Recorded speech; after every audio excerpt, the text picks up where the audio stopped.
Are you ready to navigate the new way to work? Forbes Books presents Dare to Care in the Workplace with Kathleen Quinn Botaw. Here's Kathleen. My guest this week is a man who knows how to rock the drums and the business world. Sandy Gennaro has played with some of the most legendary artists in the music world, and he has shared his wisdom and insights with thousands of people across the globe. He is the author of a best-selling book, Beat the Odds in Business and Life, where he reveals the secrets of success that he learned from his amazing career. Sandy, welcome to the podcast. Thank you very much, Kathleen. I appreciate you having me. Thank you so much. My pleasure. So as we were setting up for this, I told you, my husband and I and some of my team had the absolute pleasure to see you on January 31st at Vistage International Worldwide Chair World, where we were astounded by your presentation, standing on our feet, tapping with the drums, singing all the songs.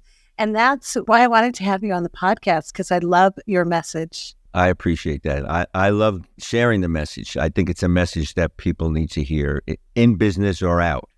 Yes, and you can tell it's so from the heart. So let's start with, how did you transition from being a musician to being a speaker and an author and inspiring audiences all over the world?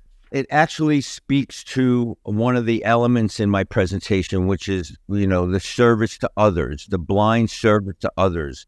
A lot of times the universe works and puts people and ideas in your place according to what your goals are. Sometimes the universe intervenes and gives you an opportunity to do something better than you ever imagined. I had no plan on what I was going to do after I retired from going on the road for months at a time with a rock and roll band. In 2016, I was in an arena in San Diego playing a gig. And as I do all the time during the encore, I see who was going to be the recipient of my drumsticks, because I throw drumsticks out to the audience after.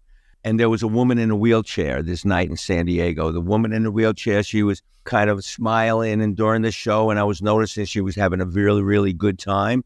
And I said, she's going to be the one to get my drumstick. After the show, I threw her drumstick, and it was intercepted by the guy next to her. And I could have kept going, but I wanted her to have it. I wanted to put a smile on this woman's face. I went back and I went, no, she's got to have it. And he handed to her. I replaced his drumstick. The next day, the husband sitting on the other side of the handicapped woman Facebook messages me and says, can I call you? Can I have your phone number? And again, I could have blew him off. I was thinking, well, maybe she got a splinter. Maybe I poked her eye out. I took a leap of faith and I gave him my phone number. He called me and he was over the top. How appreciative, not only him, but how his wife was so appreciative of me singling her out of 20,000 people to get my drumstick. It turns out that he says, can I meet you for coffee? This is the husband. Can I meet you for coffee? I'm coming to Nashville to speak. I could have turned him down 10 o'clock on a Saturday morning, downtown Nashville. Do I want to do that? No, but I did. I went down, I met him. He asked me how I got certain gigs, how I got Cyndi Lauper's gig, how I got Joan's gig, whatever. And then he invited me to his speaking engagement, which he gave subsequently after the coffee meeting.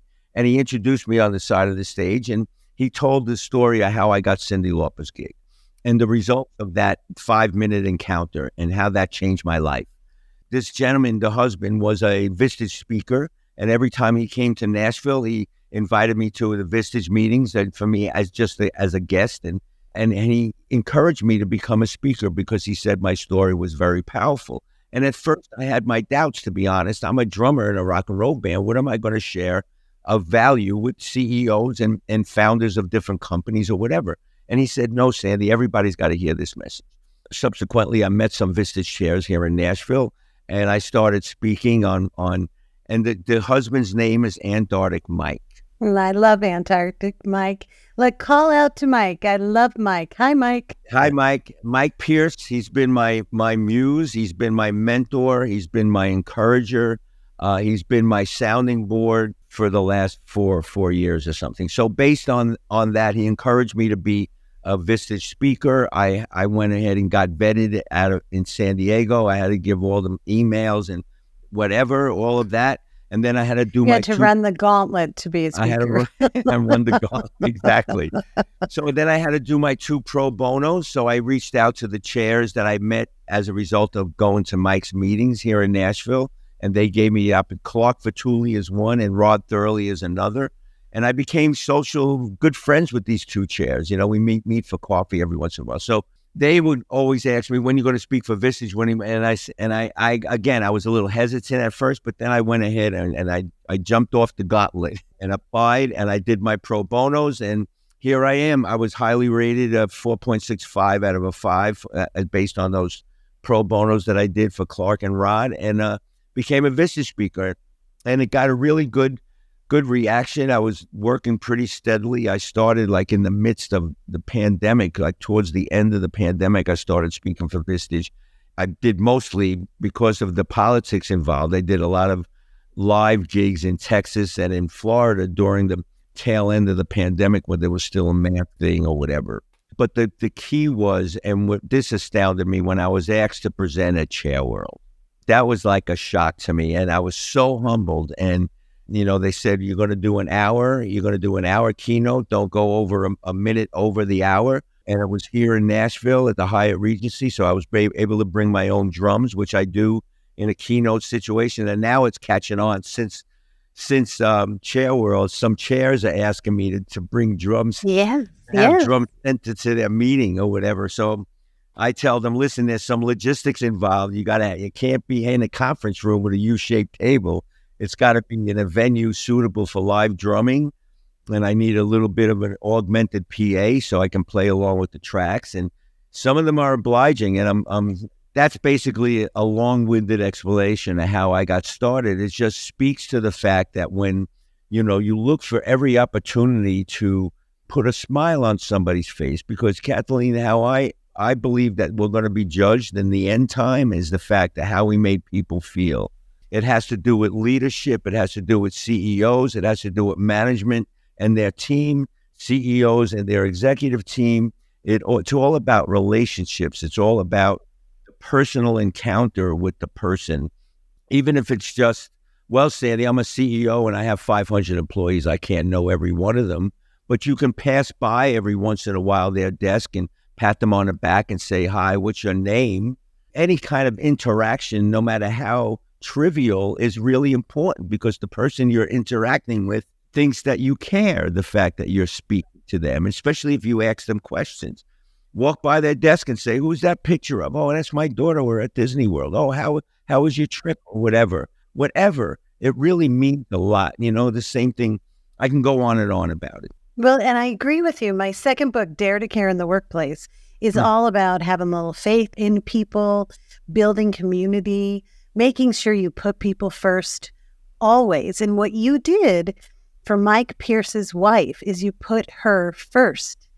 And Correct. Then everything else followed. But you have another story about putting someone first over yourself that led to a breakthrough, right, with Cyndi Lauper. So yeah, tell us that story too. And I have a question from my husband. Okay. What was the club in Hartford, Connecticut? Was the club in Hartford, Connecticut that you met this guy? It was either the Hartford Civic Center, Yeah. or a place called Toad's Place. Toad's Place. Okay, I'll tell him. Yeah, he wanted me dead. He's like, what's the club? We've been to those clubs. So it was a really, really hot night. Really hot night. And I'm not too sure if those were the gigs, but it was a gig in Hartford, I remember. He was very curious. And it's also an example of how you put a person first above your needs. Right. After the gig, it was really hot night. We were all in the dressing room in a real big hurry to get out of the dressing room and onto the bus because we had a long overnight drive. Being the sweaty drummer, I was always the last one out of the dressing room, and my road manager was going, hurry up, Sandy, get on the bus. Everybody else was on the bus. The artist was on the bus, the whole band, the crew, everybody was on the bus, ready to go. And I was rushing around the dressing room trying to get my stuff together. And I put my carry-ons on my shoulder, and there was this guy standing in the doorway with a camera and a pen. I could have blew right by him. I could have, like any rock star drummer, and many of them would have. But I said, you know what? I'm going to engage with this guy because I always thought it was a novel idea where people place value on somebody signing their name on a piece of paper, the idea of an autograph. And he's there to see the drummer, for crying out loud. He's not there to see the artist whose name was on the marquee. So I engaged him, buddy, what can I do for you, man? I'm really in a hurry. Oh, you're a great drummer, blah, blah, blah. Can you sign this for me? And I said, what's your name? He goes, Dave. Okay, Dave, here you go. One more thing. Can you take a picture with me, Sandy? I said, okay, hurry up. And he takes out this Instamatic camera. This was like 1980, 81. I remember those. It had a flash cube on the top. It's a Polaroid. Well, he aims it, takes the picture. I go, Dave, you got your picture, your autograph. I got to go. He goes, oh, one more thing, Sandy. I'm a bass player here in Connecticut. Would you help me get a gig in New York City? So I said, well, Dave, I can't recommend you unless I hear you play. So here's my card, my home address, my home number. Send me a cassette of your playing and I'll see what I can do. And he couldn't believe I was giving, this is your home number? You're giving me your home address? No big deal, Dave. Just send me the cassette. I left. He gave me a real big hug of appreciation. And when I got home from that tour, there was this cassette in the mail. I opened it, listened to it. It wasn't really that good, but I kept my promise. I recommended him to some management in New York City. Nothing really came of it. 3 years later, in the end of the summer, early fall of 83, he called me and he goes, hey, Sandy, thanks for recommending me. All that was years ago, but thank you. But nothing ever came of it. But I'm managing this girl now. She's going to be the biggest thing in 1984. And we just signed her to Epic Records. I want you to be in her band. I want you to come down to the studio and listen to some tracks that we're recording now. And I said, Dave, I can't join a baby band and ride in a Winnebago again and share rooms again and whatever. Sandy, I don't want you to miss this opportunity. I said, well, Dave, everybody's new first project is going to be, they always think it's going to be the next big thing in the music business. And Sandy, you don't understand. Come down and at least meet this girl. So I went down in the studio. It turned out to be Cyndi Lauper. She played me some of the tracks. Some girls just want to have fun, the tracks that they were working on. And based on her personality, based on the fact that looking at her and seeing the way she dressed and being the way her hair was and the sound of her voice, and these tracks sounded really, really catchy. Based on all of that, I ended up joining the band. I played side stick on Time After Time in that very session. Time. That's correct. If you're lost, you can look and you will find me. If you fall, I will catch you. I'll be waiting. Waiting. That's another thing that kind of hooked me on that gig was you look at Cyndi Lauper, first impression, she looks a little bit on the ditzy side, like her voice and a little shallow, like all icing and no cake. But I listened to those lyrics and then talking to her, it was really, really inspirational that how deep she was beneath the surface, And she had a really engaging personality, and she really showed her appreciation of how much Dave liked my drumming and whatever. And she wanted me to join a band. So as a result of that, I joined a band, and I was with her all of 84, towards the end of 84. Now, keep in mind that the biggest gig in my life at that time was that gig, and it happened because of 5 minutes engaging with Dave in the doorway. I was really in a big hurry. I wanted to get on that bus, but I saw this guy in the doorway, and I wanted to engage him. That was thanks enough from the God energy, from the universe, for spending 5 minutes with this guy. And I ended up with the biggest gig of my life. You put him first. Him first, aside, even behind my wishes, behind my road manager's wishes, behind the band's wishes. But that wasn't it, Kathleen, because November 23rd, 1984, I was playing the Charlotte Coliseum with Cyndi Lauper. And backstage, I met this woman. Her name was Sherry. And we started talking. And she couldn't hang out that night, but I invited her to the show the next night in Atlanta. And she came to the show. She was 20 years old at the time. And she came to the show in Atlanta, and we had more time to spend together. We started seeing each other long distance. I went back on the road. She went back home to her job in Charlotte. And a year later, after seeing each other intermittently over a course of a year, I said, why don't you move up here? In November of 85, which was a year after I met her, she moved up to New York. In 1990, we got married. In 1994, we had our daughter. And we're still together 39 years after. In November of 23 will be 39 years. This is all as a result of 5 minutes with Dave Wolf in the doorway. Isn't that great? So, sometimes the analogy I like to use is like, sometimes you bring a shovel full of dirt and you get a dump truck worth of dirt in return.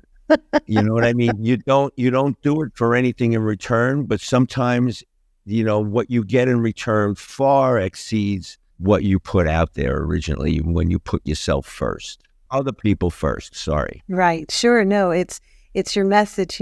Giving without expecting, Right. truly giving without expecting anything in return. And then it comes back with many gigs and career changing opportunity with Cyndi Lauper, and then the love of your life, and then That's your correct. baby.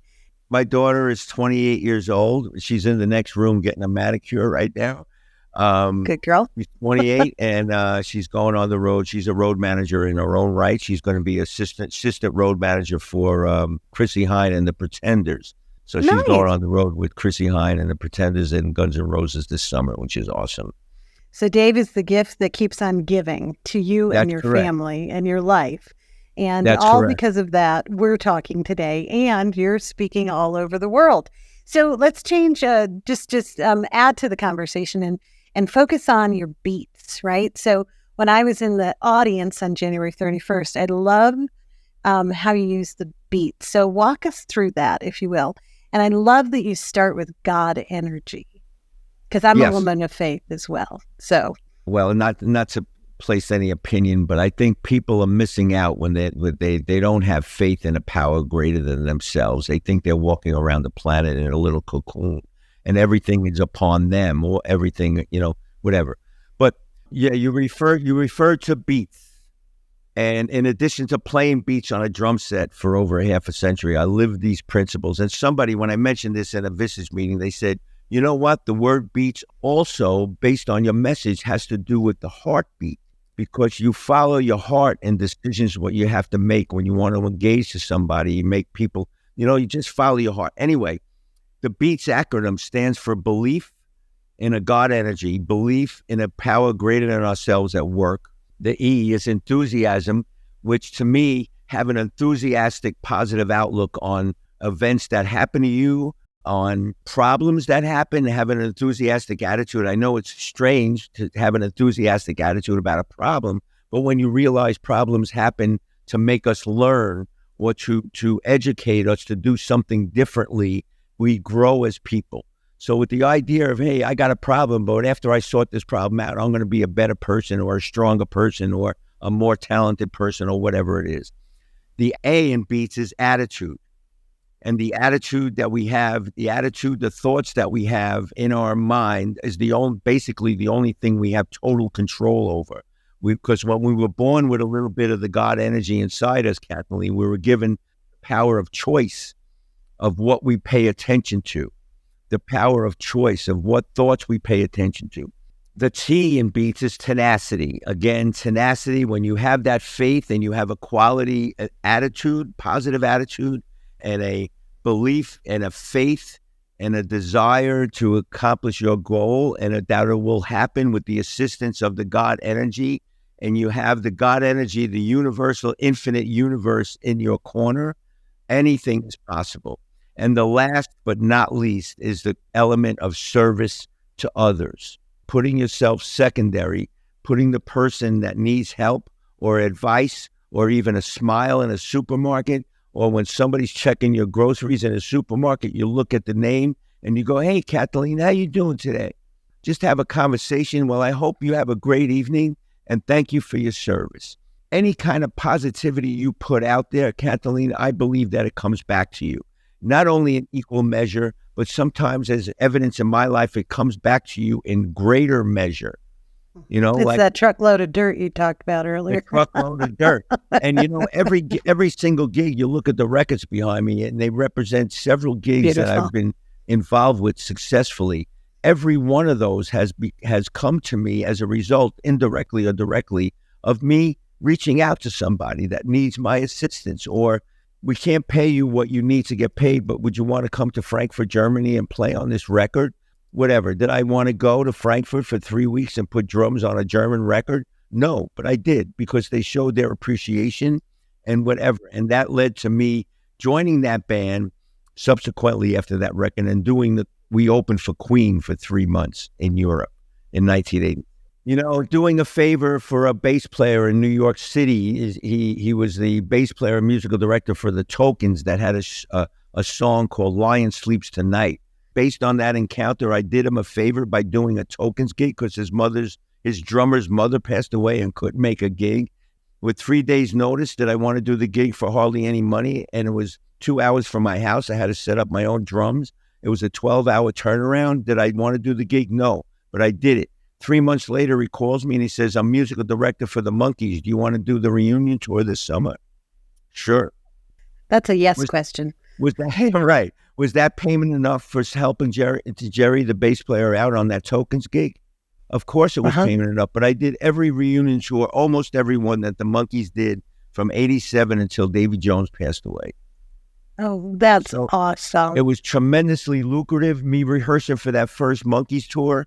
I rehearsed at a studio in Manhattan because I lived in an apartment, and the owner of the studio on the way out, when I'm paying for my time, asked me, what were you doing in that room? I told him I'm going on the road with the Monkees. He goes, you ever think about teaching? We need a rock drummer faculty member here at the school. So I said, no, I never thought about teaching, but let's give it a go. After I got off the road with the Monkees, I started teaching at this place called The Collective in New York City, and that started a 27-year teaching career. Amazing. Now I had my day gig that, you know, to keep the lights on and keep income coming in between tours and records. And not only that, I was teaching at the peak with 20 hours a week. So I was becoming a better drummer myself. As a result of that, I did an instructional video in association with the Collective, with the school, and that went multi-platinum. My first 5-figure royalty check as a result of that video, Kathleen, it was 2 months after my daughter was born. Wow, that's awesome. And I'm moving into a new house. So how the dominoes fall in your favor, you have no idea. I couldn't write this script. I'm telling you, it's just, when I talk about it, people ask me about it. It amazes me every time I talk about it. It's like it still surprises you.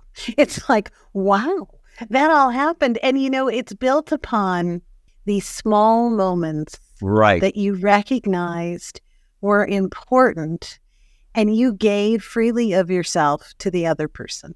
Right. It was that simple. It's, you know, that song by Bette Midler, Human Kindness.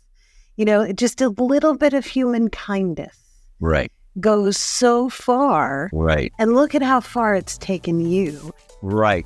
And I want to get into how the main message and themes of your book, Beat the Odds in Business and Life, can be applied to the business world. But we have to stop here. Stay tuned for the second part of my conversation with speaker and drummer Sandy Gennaro, where Sandy reveals some tips on how to overcome your judgmental tendencies. Everybody has a right to believe what they want to believe, politically, sexual orientation, whatever it may be, your taste in food, your taste in women, your taste in men, whatever it is, everybody has a right to believe what they want to believe. This has been Dare to Care in the Workplace. To connect with Kathleen, go to KathleenQuinnBotaw.com. Kathleen's book, Dare to Care, is available wherever books are sold. Dare to Care in the Workplace is a production of Forbes Books.